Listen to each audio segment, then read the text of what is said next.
यहाँ पे आए हैं आपको बताने के लिए, तो हमारे बताने के बाद आपको पता चलेगा। कहने का मतलब, हमारे बताने का मतलब है कि मेरे बताने के बाद, मैं भी कुछ बुक में पढ़ के, मेरे बताने से, किसी फ्रेंड से सुन के, कहने का मतलब ऐसा नहीं है कि हर चीज आप मैथमेटिकली डिराइव करोगे आपको पता चलेगा। मैंने क्या बोला, समझा क्या? मेनी थिंग्स इन, इसीलिए मैंने आपको स्पेक्ट्रम बना के दिखाया था। केमिस्ट्री किधर है, मैथ के पास है या बाहर के पास है? There will be many things which are informative, which cannot be derived theoretically. You have to know it from some reliable source, authentic source, and henceforth you have to remember that. तो क्या बोला, समझा? एक बहुत बड़ी गलतफहमी दो लोगों के दिमाग में रहती है कि हम क्या कर रहे हैं, साइंस पढ़ रहे हैं। ये गलतफहमी नहीं है, उसके आगे की गलतफहमी है कि हम साइंस पढ़ रहे हैं तो हम क्या करेंगे, चीजों को सिर्फ समझेंगे, हम उसको याद नहीं रखेंगे। याद रखने का काम तो हम कॉमर्स आर्ट्स वालों के पास छोड़ के आते हैं। साइंस पढ़ेगा, पता नहीं क्या रटना थोड़ा होता है, सब समझना होता है। साइंस मतलब सिर्फ समझना, ऐसा चलता है क्या? दोनों चीजों का प्रॉपर कॉम्बिनेशन जरूरी है, समझना और याद रखना। सिर्फ रटना विदाउट अंडरस्टैंडिंग वो गलत है, और साथ में सिर्फ समझा याद नहीं रखा वो भी गलत है। मैं क्या बोल रहा हूं, समझ में आ रहा है? दोनों पटरियां है रेल की, दोनों अगर रहेंगी तभी ट्रेन चलेगी ना उसके ऊपर। समझना भी पड़ेगा and it should be properly backed up by memorisation. अब समझ रहे कि नहीं मैं क्या बोल रहा हूं? ऐसा नहीं चलेगा सिर्फ समझा, मेरे को याद ही नहीं किया। और ये बहुत बड़ा प्रॉब्लम है, आजकल बच्चे पूछते हैं क्या क्या याद रखना चाहिए। पूछने को सवाल है कि जो पढ़ा सब याद रखना चाहिए। आप हंस रहे हो लेकिन ये सीरियस इशू बनता जाएगा धीरे धीरे, आप देखना। मतलब हो जाए यहाँ पे जब पढ़ाया जाएगा, नोट्स में लिखा रहेगा, टेस्ट में सवाल आएगा, नहीं कर पाएंगे, फिर आपको बोलेंगे हम मान लो पूछा क्यों नहीं कर पाए, वो पता था, मतलब नोट्स में था लेकिन मैंने याद नहीं किया उसको, क्योंकि मुझे पता नहीं था याद करना था। ऐसा चलता है क्या? जो पढ़ा है वो याद, देखो ऐसा कुछ नहीं कि हमने ज्यादा याद किया तो दिमाग खराब हो जाएगा, मतलब उसकी कैपेसिटी कम हो जाएगी, धीरे धीरे हम कुछ पागल हो जाएंगे, ज्यादा याद धीरे धीरे, ऐसा कुछ होता नहीं है। ब्रेन की पावर बहुत है, भगवान ने बहुत ज्यादा जीबी कितना टेराबाइट पे दे रखा है, हम बहुत कम यूज करते हैं उसमें से। मैं क्या बोल रहा हूँ, समझ में आ रहा है क्या?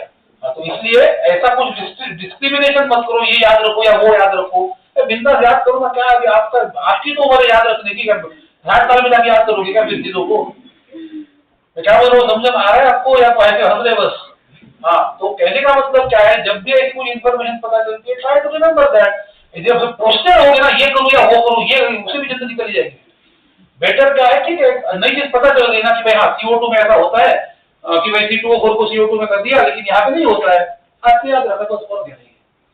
Is it clear? Very good, चलो आगे। कहाँ पे गए थे? हाँ यहाँ पे आ गए थे। उसके बाद हाँ, तो मैं क्या बता रहा था आपको, यहाँ पे पहली बार ऐसा हमने देखा कि उसको हमने सिंप्लीफाई किया। अभी तक तो क्या टेंशन ही नहीं था, वो प्राइम नंबर होने की वजह से 2 3 जो आया वो लिखा बस। इधर देखो सल्फर, अब सल्फर की ये दिक्कत है कि वो भी वेरिएबल वैलेंसी एग्जिबिट करता है 2 4 और 6। फिलहाल मैं बता देता हूँ 6 लेना है आपको, मान दो ठीक है।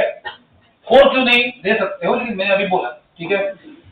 ऑक्सीजन की तो फिक्स है कितनी, 2, क्रॉस मल्टीप्लाई करके क्या बनेगा, वैसे देखा जाए तो O6। अब हाँ, मतलब mathematically immediately you can write this, but it should be verified also ना। तो वेरीफाई करने के बाद ये पता चला है कि भाई सही में ऐसा एग्जिस्ट करता है, that is why we will accept this. Always remember this कि whatever we are writing we should immediately think सही में है कि नहीं, भाई एक्सपेरिमेंटली वेरीफाइड है कि नहीं, है तो लिखेंगे, अदरवाइज नहीं लिखेंगे। एल्यूमिनियम और नाइट्रोजन कितनी कितनी है, 3 and 3, Al3N3, लेकिन सिंप्लीफाई करके, and this is also experimentally verified कि you can represent it as AlN, aluminium nitride. Is it okay? अब इसको नंबर 1 दो, बाकियों के लिए पूरा एनालिसिस ये x y वगैरह हमने नहीं किया, डायरेक्टली हम समझ गए कि क्रॉस मल्टीप्लाई करके चलता है, तो वो सब हमने यहाँ पे किया। कितने एग्जांपल नोट करो। आज के लिए कोई होमवर्क ऐसा नहीं है कि कोई क्वेश्चन वगैरह करना है, तो इतना तो करना ही है, लेकिन आप क्या घर जाके इसको पढ़ना है। कितने पोर्शन को आपको जो बुकलेट मिला है उसमें से पढ़ो, और ये भी आदत रखो कि पढ़ते पढ़ते जो भी डाउट आएगा उसको नोट करके रखना, अगले दिन आके एक तो ब्रेक में नहीं तो लेक्चर के टाइम पे ही ऐसा पूछ के उसको क्लैरिफाई करना चाहिए। Is it okay? Very good, thank you very much.